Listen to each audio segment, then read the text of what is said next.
It's been about 2 weeks since I found out, though I'd been suspicious for quite some time. Now, here I am, feeling lost, unsure of what to do next. There were plenty of red flags, little things that didn't sit right, but nothing I could call solid proof. Eventually, I decided to confront her, and her reaction told me everything I needed to know.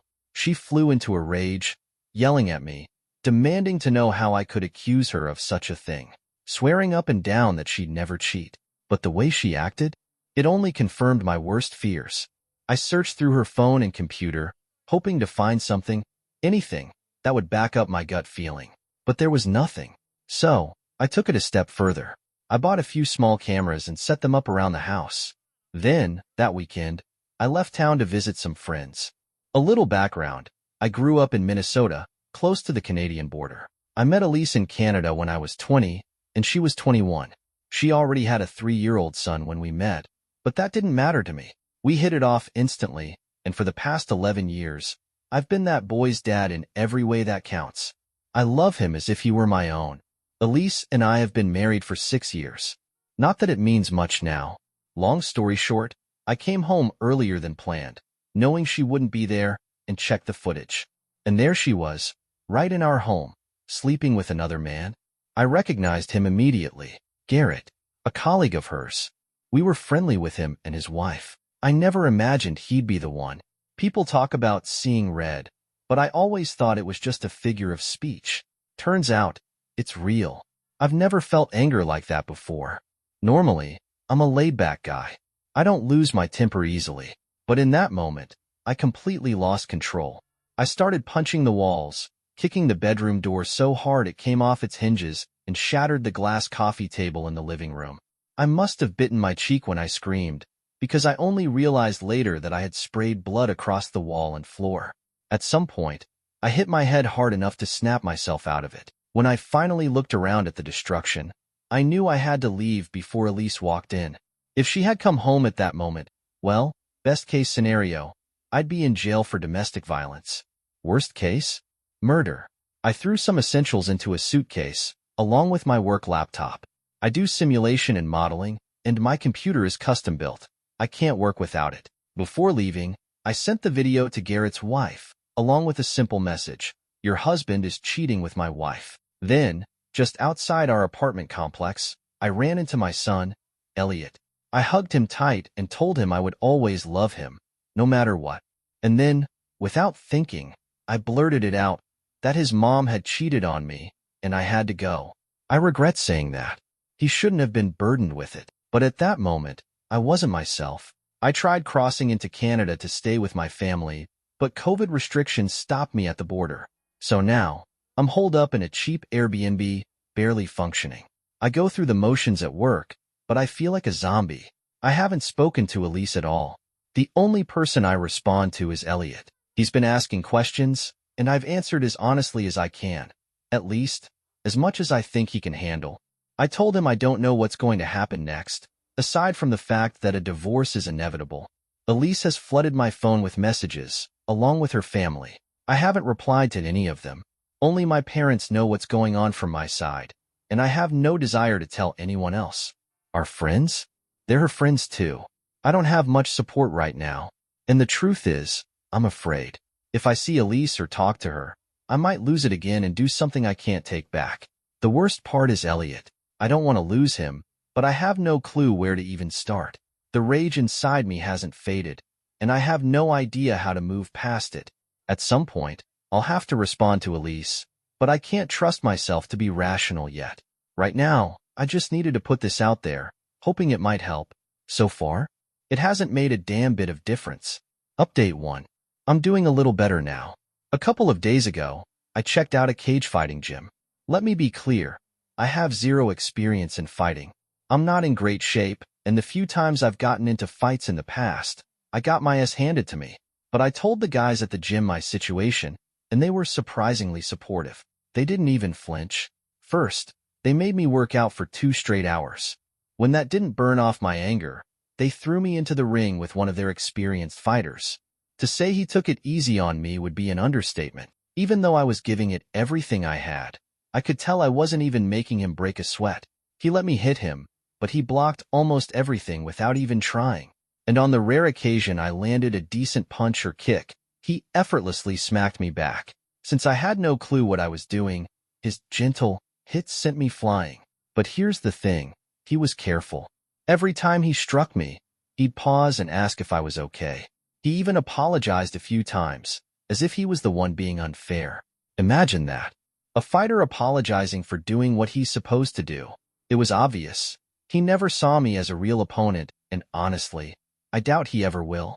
I walked out of that gym with a newfound respect for fighters. These guys were the calmest, most grounded people I've ever met. And that's what I want for myself. I don't just want to fight. I want to be like them.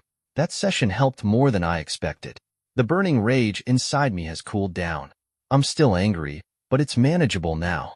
I'm planning to keep training, to keep learning, and yeah, to keep getting my ass kicked. That said, I still don't trust myself to face Elise. I've kept in touch with Elliot, though. I told him that no matter what happens between his mother and me, he'll always be my son. That seemed to mean a lot to him. Meanwhile, Elise has been unraveling. I've talked to a few mutual friends and even her parents, and apparently, she's been calling and texting people at all hours. She's confessed everything to just about everyone. She's even offering money to anyone who can help her reach me.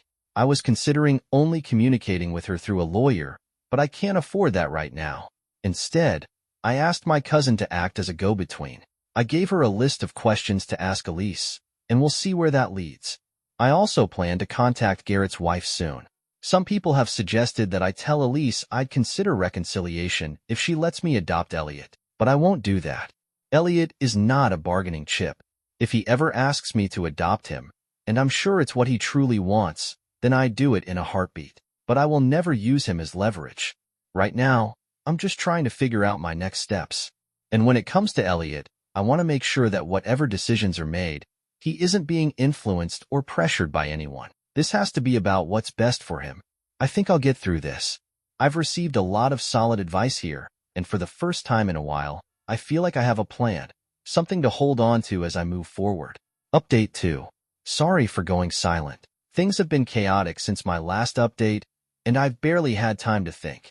I've seen a lot of questions, so I figured it'd be easier to just post an update rather than try to respond to everything individually. After my last post, I started calling Elliot twice a day.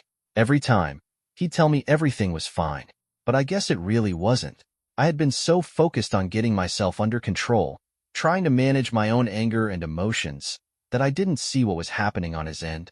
I started going to therapy, and that helped a little, but the biggest breakthrough came when I tried boxing.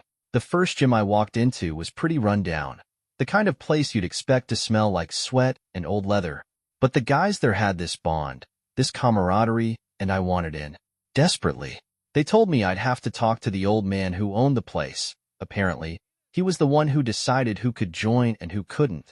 Everyone spoke about him with deep respect, so I was a little wary. Let's just say, the old man has an abrasive personality. He sat there listening while I explained myself, and when he finally spoke, I could feel my blood pressure rising. It wasn't what he said, exactly. It was how he said it. Every question, every comment felt like an accusation. Like he was daring me to prove I was worth his time. I should have just walked out, but instead, I found myself arguing with him, almost begging for the chance to prove myself. I still don't know if he's just a grumpy old man or some kind of genius, but I do know one thing. He's changed my life for the better. Despite how uncomfortable he makes me, I'm starting to understand why people respect him so much. He's helped me figure out where all my anger was really coming from, and more importantly, how to think clearly instead of just reacting. That's a whole story in itself, but for now, I need to get back to what really matters. A few days after my last post, about 20 minutes after my usual call with Elliot, he called me back. He was crying, apologizing. He admitted that he had been lying when he said everything was okay at home. Then he told me what was really going on. Elise had barely moved from in front of the TV. Even when he turned it off, she just sat there, staring at the dark screen. The house was a disaster. There was no food. The only thing he'd eaten in 2 days was some sandwiches a friend's mom had given him. I didn't waste a second. I rushed home. Before I even stepped inside, I could smell it, the stench of garbage rotting in the hallway. And once I opened the door, It was worse than I ever could have imagined. The place was an absolute wreck. Piles of dirty dishes overflowed in the sink, broken glass littered the floor, and sheets of crumpled-up paper were scattered everywhere. The smell of rotting food was overwhelming. It was like no one had touched a single thing since the day I left. But Elliot came first. I had grabbed a burger for him on the way over, and I handed it to him as soon as I walked in. I told him to eat in his room while I talked to his mom, that everything was going to be okay now because I was here, and I was going to take care of him. He cried and hugged me so tight I could barely breathe. I had missed him so much. Right then and there, I knew I was never leaving him again. Then, I went to check on Elise. She was exactly how Elliot had described, just sitting there, staring at the TV, like she wasn't even really present. But what he hadn't told me was how bad she looked. She had lost a terrifying amount of weight. She was nothing but skin and bones, her cheeks hollowed out, dark circles carved under her vacant eyes. Her lips were cracked, her hair a tangled, unwashed mess. Her clothes were filthy, and the smell, God, the smell coming off her was unbearable. There was a bucket on the floor next to her, and when I looked closer, I realized it was half full of week-old vomit. I sat down in a chair between her and the TV, forcing her to look at me. And in that moment, all the anger, all the betrayal, it faded. All I felt was pain. For a while, I forgot everything she had done. I just wanted to help her, to protect her, to fix whatever had broken inside of her. And that feeling scared me. After everything, how could I still care about her? I didn't know what to say. I just sat there. Finally, she looked at me and asked, "Are you real?" When I told her yes, she broke down completely. I've never seen anyone cry like that. It wasn't just sobbing. It was wailing, so loud and raw that it made me jump. And then, just as suddenly, she stopped. In the middle of screaming, she either passed out or fell asleep. I had no idea how to check someone's pulse, so I put my Fitbit on her wrist. Her heart rate was all over the place, jumping between 100 and 150. That couldn't be good. I made sure she was lying comfortably, wiped the snot off her face, then ran next door to ask our neighbors for help. They agreed to watch Elliot while I took Elise to the hospital. She's been there for about a week now. Honestly, I've lost track of the exact number of days. I visited her once, but she got so agitated that the doctors recommended I stay away for now. They still don't have a diagnosis. No clue if she'll get better, or if this is just how things are going to be from now on. My focus is on Elliot. He's in counseling now, and I can see that it's helping. But there's no question. He's been through something traumatic. The guilt is crushing me. I should have realized something was wrong sooner. I should have done more. I've contacted a lawyer to start the process of getting custody. It's obvious why. I don't know how things will shake out, but I'm prepared for whatever comes next. I've also started divorce proceedings, but I'm holding off for now. It took days to clean the house. I scrubbed every inch, even bleached the fridge, but the rotten stench wouldn't go away. In the end, I had to buy a new one. And then, there was the bed. Elise had taken all of my dirty laundry and arranged it into some kind of body shape. It even had certain additions to make it look anatomically correct. I won't lie, it freaked me out. Among the scattered papers all over the house, most of what I found was complete nonsense. Scribbled dates and times that didn't mean anything to me. Pages and pages of unreadable ramblings. But a few pages stood out. One had long, uninterrupted lines of sorry, sorry, sorry, sorry, sorry, written over and over, and in most of the others, the sentences just trailed off, turning into a shaky, wiggly line in the middle of a thought. I have no idea what to do next. Update 3. The anger is completely gone now. What's left is something much heavier. Sadness. Sadness for the whole situation, for everything Elliot has been through, for the pain that's been inflicted on all of us. I do feel bad for Elise, but I also understand now why I was so angry before. And I see how I've changed because of it. There's a part of me I had to leave behind just to survive this. She took something from me, something I can never get back. A big part of my identity was being a good husband and a steady provider.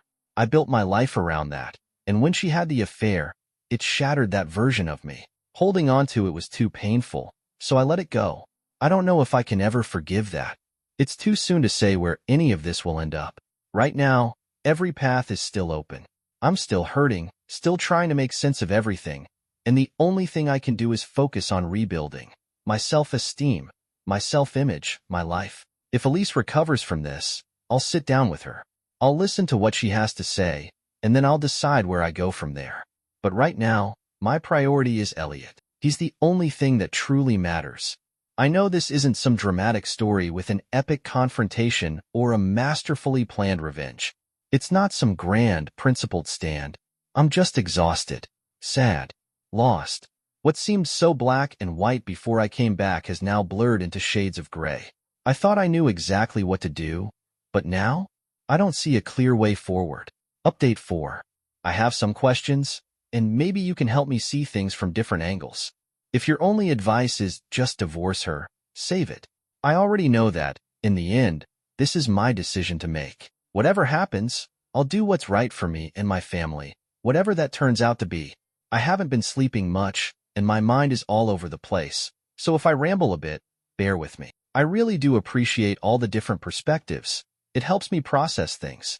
Elise is still in the hospital. She won't see anyone except her mother. The only instructions she's given, besides refusing visitors, are that no one is to speak to me on her behalf or try to pressure me in any way. She has confessed to cheating to nearly everyone, though she hasn't gone into much detail. Her calls have been frantic. Things like, "I cheated. He's going to leave me. What do I do?" But beyond that, people have mostly left me alone unless I've reached out to them first. A few days ago, Elise's mother handed me a letter she had written. It's long, 32 pages long. I'll try to sum up the main points. She apologizes. To me, to Elliot, to us. She says she will sign anything I put in front of her. Divorce papers, postnuptial agreements, anything. No questions asked. Then, she made another confession. Before this affair, she had a 2-month-long emotional affair with a guy online. Nothing physical, just flirting. But it was still a betrayal, and I had no idea about it until now. Her confession is detailed. She gave me full access to all of her accounts, emails, messages, social media, even her bank and phone records, to prove she's telling the truth and not holding anything back. And from everything I've gone through, it seems she is being honest. She admits she got caught up in the attention, in the thrill of it all, but even she doesn't fully understand why she let it happen. She's confused by her own actions. She also directed me to a thumb drive hidden in one of her drawers. It contains a personal diary that goes back almost 10 years. From what I've read so far, it matches perfectly with her letter. The first emotional affair, she says, started as a game, harmless flirting, nothing serious. No sexting, no meetups. But then, one day, she felt compelled to message this guy, and in that moment, she realized it had crossed a line. She ended it immediately. She wanted to tell me but never found the courage. Then, the Real affair started. It wasn't planned. She got swept up in the attention, in the ego boost of it all. The man she had the affair with is, by all accounts, a very attractive guy, model-level good-looking. And his wife? I've met her. She's absolutely stunning. A 10 out of 10. The kind of woman that turns heads wherever she goes. Elise admitted that knowing he wanted her, over that kind of woman, made her feel special in a way she hadn't felt in a long time. It became intoxicating. She knew it was wrong. She knew she should stop, but she didn't. Then, when the affair partner started pulling away, she panicked. That's when it turned physical. She used sex as a way to keep him interested. It wasn't even about pleasure for her. She treated it like a transaction, a way to get him to keep giving her attention. From her diary, it's clear she struggled with guilt, at least in the beginning. But over time, she compartmentalized it. Of course, that meant our marriage suffered. She distanced herself from me while she was with him. According to both her letter and her diary, the physical side of the affair lasted 4 weeks. They kissed, fooled around, and slept together 5 times. Her location data, credit card transactions for hotels, and call logs all line up with what she's saying. And after that? Well, you already know the rest of the story. Her letter ends with this. I don't recognize the person who had this affair. I don't understand how I could throw away everything I believed in, everything I stood for, and hurt the 2 people I love most in this world. I don't know why I couldn't stop myself. I don't know what to make of any of this. I don't know if it changes anything. All I know is that I'm exhausted. Update 4. Elisa's letter ended with, Asterisk, I won't insult you by asking for understanding or forgiveness because I don't deserve either. My only hope is that, in some way, I can help you and Elliot heal. I will do anything you ask of me, no matter how big or small, without question, if you think it might help in any way. When I am released from the hospital, I will live with my mother and stay away unless you ask me to come. I don't want to remind you of the pain I've caused by being around. There are no words to express how deeply sorry I am for what I did, and my greatest wish is that you heal and find someone worthy of your love, someone who can make you truly happy. I pray that I haven't permanently destroyed your ability to trust and love someone who actually deserves it. I will not be with anyone else because I know now that I'm not safe to be with. I will seek therapy to try and understand, maybe even fix, what's wrong with me, but as of today, I don't really know who I am anymore. I don't know why I couldn't stop myself. I knew what I was doing was wrong. I knew I was hurting everyone, myself included, and I did it anyway. I was selfish. I caused all of this, just so I could feel better about myself for a brief moment. The moment I saw your face on that camera, the heartbreak, the pain as you watched the footage, I realized how deluded I was, how terrible, how evil I had become. I don't believe there is redemption for me. I will always love you. I wish I could take it all back, but I can't. And I'm so sorry. Asterisk. I ugly cried reading it. I don't even know how long I sat there, just staring at the pages. I don't know what to do. I stayed up all night rereading it, trying to make sense of everything, but I feel just as lost as before, if not more. At some point, I ended up watching the video again, and again, and again. Not just the footage of Elise and her affair partner, but also the video of myself losing control afterward. I don't even remember half of what happened in that recording, but seeing myself like that, it's disturbing. I can barely recognize the man on the screen, but I keep watching it, over and over. Why? It's hurting me, and I know it, but I still can't seem to stop. Elise says she doesn't understand why she did what she did, why she couldn't stop herself. I've been asking myself, is that even possible? Can an affair really become compulsive, where it's not even a conscious choice anymore? Is that just an excuse? I don't know. Her diaries paint a clearer picture. Looking through them, I can see that she probably fell into depression about 3 years ago, right after her favorite aunt passed away. Her whole outlook on life changed. Her writing became darker, more hopeless. I've read stories where depression can trigger drastic personality changes, even leading to affairs. Maybe someone out there has been through something similar and can shed some light on this. One thing is clear. Elise never actually loved any of these men. She loved the attention, the ego boost, the thrill of being wanted. It was never about them. It was about her, about how they made her feel. On D-Day, she cut off her affair partner completely. She even called his wife and told her everything. I know this because I later met the guy's wife, and she confirmed it. That meeting was something else. She actually asked me if I wanted to have a revenge affair with her, as if that would fix anything. Sure, she was stunning, but honestly, she was also one of the most annoying people I've ever spoken to. It was like listening to nails on a chalkboard. Needless to say, we won't be seeing each other again. I don't know what to do next. I haven't slept, and my mind is a mess. I could really use some insight. Update 5. I've received a lot of support and advice, and I finally feel like I'm regaining some control over this disaster. I've been trying to see Elise, but she still refuses. Her mother has been acting as a go-between, which I'm not thrilled about. In her letter, Elise said she would do anything to help, so I called her out on that. I sent a message through her mother, saying I believed talking would help. I also asked her to go with me to see her doctor so I could better understand what's going on. Legally, the doctor can't tell me anything without her present. I'm trying to be patient. To summarize where things stand, I've been diagnosed with PTSD. Elise has been diagnosed with persistent depression, along with some form of bipolar disorder. Her doctors believe she has a chemical imbalance, and they're testing different medications to stabilize her. Many of you are right. Her mental state made her vulnerable, and then a predator walked into her life. That predator, her affair partner, has apparently been cheating on his wife for years, with multiple women. His wife is divorcing him. He's also been beaten up a little. Not badly, from what I hear, but enough to let him know he's not exactly popular right now. His wife also called the husbands of most of the women he slept with, so there's a whole mess unraveling in his life. I have a friend staying with me most days to help keep me grounded. This weekend, I'm taking Elliot camping. He needs something good, something stable. As for Elise, I wanted to confirm if what she wrote in her diary was true, that she considered the sex with her affair partner a chore.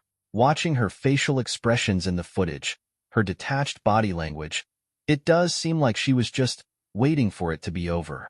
Like she was just going through the motions. I don't know what to do. I deleted the videos. Both of them, the one of her and the one of me breaking down. They were destroying me. I couldn't stop watching, and I couldn't move forward with them in my life. But even without them, the images are still burned into my mind. They loop constantly, replaying over and over again. A part of me is screaming to just walk away, to run, to find someone new. What if she cheats again? How could I ever trust her? Can I ever stop seeing that movie in my head? Will I end up divorcing her anyway in a few years because I just can't get past this?